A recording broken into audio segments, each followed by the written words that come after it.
Right then, this is a quick road test video, and this is for a Jaguar X-Type. It's a 2-litre diesel S model. This particular car is registered, I'll see it in FP08AVU, and mileage currently showing is 70,586. The reason we do these videos is very simple indeed. Regardless of what car it is, we like to make sure that if anyone's looking online, they get to see the cars we're advertising actually in operation. And the reason is very important.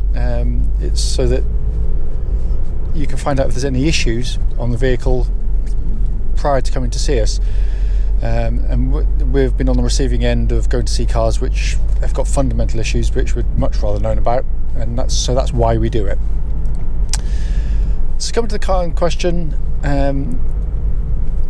as you'll hopefully know if I've had time to do a walk around video, if not from the adverts, we specialise in Honda predominantly, with some Lexus cars. So this car's obviously come to us as a part exchange, and only probably the second or third X-Type we've ever had actually. So not well known to me, I have to say, but very nice cars.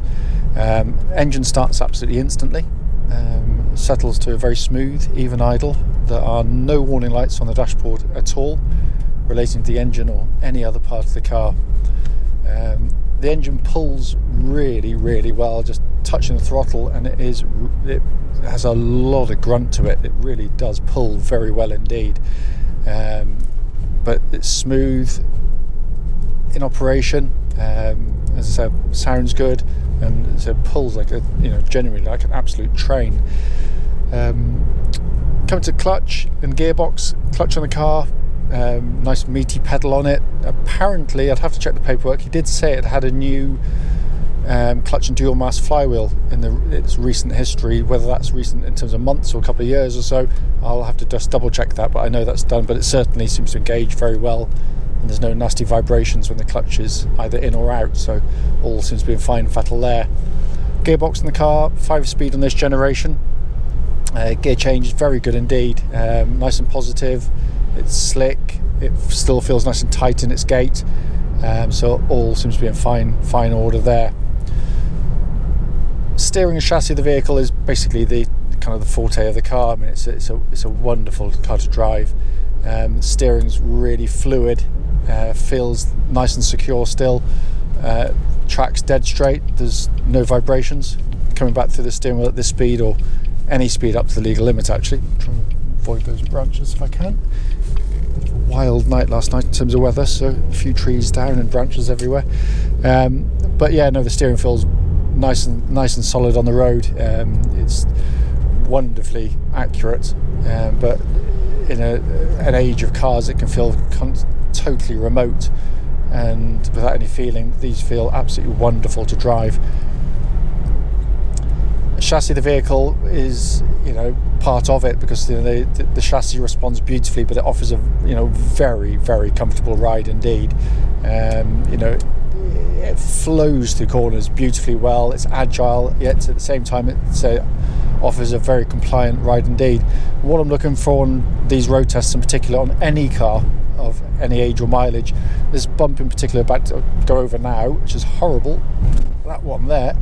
Now I'm just listening out for any kind of metallic noises coming from underneath the car that shouldn't be there, any kind of rattles or secondary noises, and there's nothing. It's absolutely fine.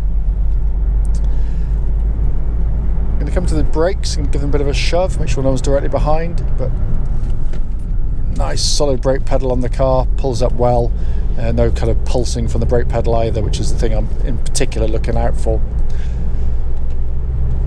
So coming inside the vehicle, just lovely places to sit, of course. I mean, this is what Jaguar do so well. There's no nasty creaks or rattles from the interior. It feels nicely bolted together. It's not been cleaned yet. It is a very, very clean car in here, I would say. So don't, it's hardly needs cleaning at all. But it's very, very well put together, I have to say. I haven't, and I stress, I have not been through every single switch and button on the car, nor will I actually, but everything I've pressed thus far seems to work absolutely fine. I'm just going to check the air conditioning down to a lower setting and see if I can tempt it to throw some cold air my way. It does indeed. Wow, yeah, that's very, very cold. So air conditioning seems to work very nicely. Gauges in front, nice and simple, easy, legible. Very simple to take the information in, but it's just very nice and classily done, isn't it, of course. But in essence, I may say it is literally just to show the car in operation. Driving it here now, the car drives absolutely beautifully, I have to say. If you've got any further questions, don't hesitate, do give us a call.